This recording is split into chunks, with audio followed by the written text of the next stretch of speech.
एक दिन टूनी अपने पति से कहती है, सुनो जी, अब ये पुड़िया खाना छोड़ दो। घर में दो दो बेटे बड़े हो गए हैं, कुछ दिन में बहुएं आ जाएंगी। अब ये सब अच्छा नहीं लगता। अरे टूनी, बहुएं तो तब आएंगी जब तुम्हारे बेटे शादी के लिए तैयार होंगे। अरे मैं तो कहता हूँ दोनों के हाथ एक साथ ही पीले कर देता हूँ। अरे आप उसकी फिक्र मत करो, वो मेरे बेटे हैं, मेरे कहने से शादी तुरंत कर लेंगे। वैसे भी दोनों जुड़वा हैं। टूनी अपने घर में चांद सी बहुएं लाना चाहती है, इसीलिए वो अपने घर में पंडित जी को बुलवाती है। पंडित जी, मेरे दोनों बेटों के लिए बहुएं ढूंढना आपकी जिम्मेदारी है। मुझे सुंदर, सुशील, पढ़ी लिखी और संस्कारी बहुएं चाहिए, जिनके आने से मेरे घर में उजाला हो जाए। क्यों नहीं सिठानी जी, मैं जल्द से जल्द पता लगाता हूँ। पंडित जी दो लड़कियां सीनू और मीनू, बंटू और पप्पू के लिए पसंद करती हैं। दोनों लड़कियां टूनी को भी पसंद आ जाती हैं और धूमधाम से दोनों बेटों की शादी हो जाती है। बहुओं के घर आ जाने से टूनी को भी शांति मिल जाती है और वह घर के सारे काम दोनों बहुओं में बांट देती है। अरे सुनो, तुम दोनों मेरे लिए बहुएं नहीं, मेरी बेटी जैसी हो। इसलिए सब मिलकर घर में एक साथ मिलजुल कर रहें। इसलिए मैं घर का सारा काम तुम दोनों में बराबर बराबर बांट देती हूँ, ताकि तुम दोनों के रिश्ते में दरार ना आए। शीनू, तुम बड़ी हो, इसलिए तुम सुबह नहा धोकर भगवान की पूजा करना। और मीनू, तुम छोटी हो, इसलिए तुम नहा धोकर सुबह रसोई में चली जाना। सुबह का नाश्ता और दोपहर का लंच मीनू तुम बनाना, और रात का खाना सीनू तुम बनाना। टूनी के आगे दोनों बहुओं की चलती नहीं है, इसलिए दोनों बहुएं सर झुकाकर हाँ कर देती हैं। जी मम्मी जी, आप जैसा कहें। सासू जी, आप जैसा कहें। मीनू को अपनी जेठानी से चिढ़ होने लगती है। अरे जिठानी है तो क्या हुआ, काम नहीं करेगी? इसे तो एक टाइम का खाना बनाने को मिला और मुझे 2 टाइम का। लेकिन मेरी किस्मत इतनी फूटी है कि मैं कुछ कर भी नहीं सकती। लेकिन जेठानी जी, मैं इतनी सीधी भी नहीं हूँ। अगर मैंने आपका खून न जलाया तो मेरा नाम भी मीनू नहीं। कैसे न कैसे मैं बदला लेकर ही रहूँगी। उधर सीनू इतराने लगती है। हाँ भला, मैं क्यों काम करूँ जब मेरी देवरानी घर में है? देवरानी के होते हुए जेठानी काम करे, ये तो अच्छा नहीं लगता। मुझे भी तो लगे कि मैं बड़ी हूँ। ऐसे ही दिन गुजरने लगते हैं। मीनू हर शाम तैयार होकर बाजार चली जाती है और रोज नई नई साड़ियाँ पहनती है। यह देखकर सीनू मीनू से जलने लगती है। ये रोज नई नई साड़ियाँ कहाँ से लाती है? इतनी महंगी और सुंदर, कहाँ से आते हैं इतने पैसे इसके पास? मैंने तो आज तक इतनी सुंदर साड़ी नहीं पहनी है। अरे और तो और सासू माँ ने भी नहीं पहनी है इतनी सुंदर साड़ियाँ। सीनू के मन में द्वंद्व चलता है, जो कि सीनू के चेहरे पर दिखने लगता है।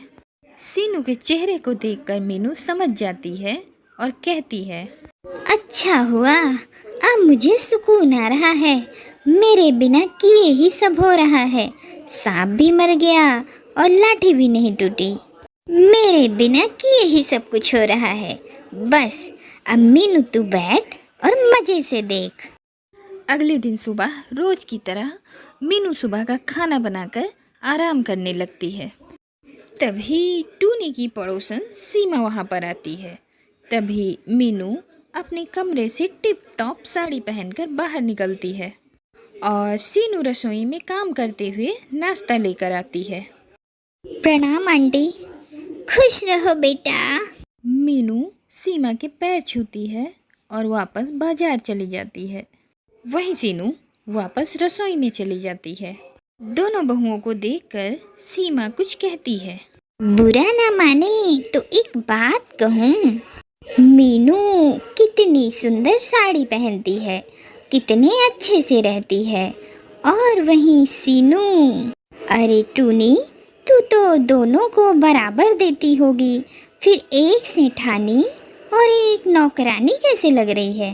अरे ऐसा कुछ नहीं है। टूनी को कुछ समझ में नहीं आता कि वह इन बातों पे कैसा रिएक्ट करे, इसलिए वह चुप हो जाती है। सीमा खा पी कर चली जाती है। रसोई में काम करते हुए सीनू यह सब सुन लेती है और उसके अंदर का गुस्सा फूटकर बाहर आ जाता है। शाम को जानबूझकर मुझे रसोई में घुसा दिया और वह महारानी रोज तैयार होकर घूमने निकल लेती है और मैं यहाँ खाना बनाती रह जाती हूँ, तो फिर मैं काम वाली ही लगूंगी ना। सीनू आनन फानन में रसोई से बाहर निकलकर अपनी सास टूनी को खरी खोटी सुनाती है और वहीं मीनू बाहर से वापस घर आ जाती है और सब सुन लेती है। अरे बहू, मैंने तो दोनों में काम बराबर बांटे हैं। मीनू अपना सारा काम करके सब कर लेती है, अब तुम नहीं कर सकती तो मैं क्या करूं? सीनू पैर पटक कर अपने कमरे में चली जाती है। तभी मीनू कहती है, अम्मा जी, आज तक तो मैंने कभी आपसे ऐसी बातें नहीं की, लेकिन जिठानी जी ने तो अति ही कर दी। अगर वो मुझसे जलती है तो मुझसे कहती, इसमें आपको सुनाने की क्या जरूरत है? मीनू टूनी को एक साड़ी देती है जिस पर 5,000 का टैग लगा होता है। टूनी वह साड़ी देखकर कहती है, कितनी सुंदर साड़ी है, पर इतनी महंगी साड़ी लाने की क्या जरूरत थी? अरे एक तू बहू है और एक वो। हर जगह जेठानी को देखकर देवरानी सीखती है, पर यहाँ देवरानी को देखकर जेठानी को कुछ सीखना चाहिए। अगले दिन टूनी मीनू की दी हुई साड़ी पहनती है। मीनू और टूनी एक जैसी साड़ी पहनकर बैठे होते हैं। यह देखकर सीनू मन ही मन बोलती है, आज तो मैं पता लगा कर ही रहूंगी कि ये महारानी इतनी महंगी साड़ियाँ लाती कहाँ से हैं।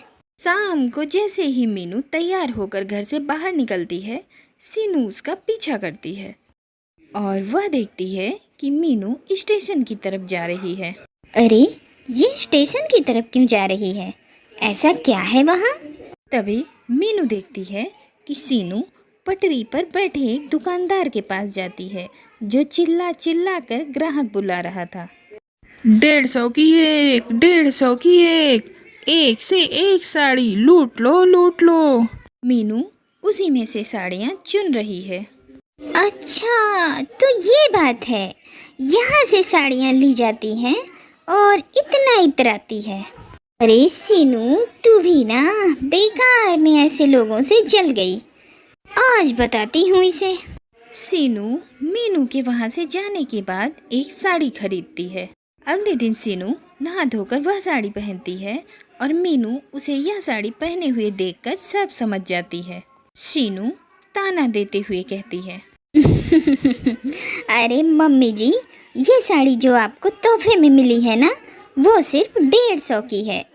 मेरी सोच कुछ लोगों की तरह छोटी नहीं है और ना ही मैं फुटपाथ या पटरी से लाकर किसी को तोहफा देती हूँ।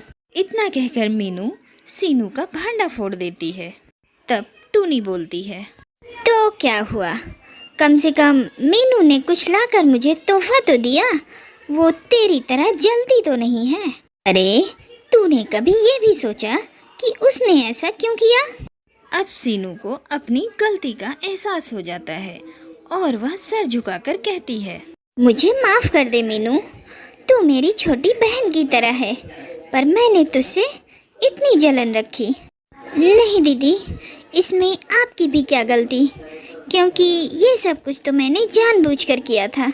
मुझे माफ कर दीजिए। दोनों आपस में गले मिलती हैं और दोनों एक साथ मिलजुल कर एक घर में रहने लगती हैं। प्यारी सहेलियों, इसी तरह की कहानियाँ देखने के लिए हमारे चैनल को सब्सक्राइब करें और बेल आइकॉन को दबाना ना भूलें।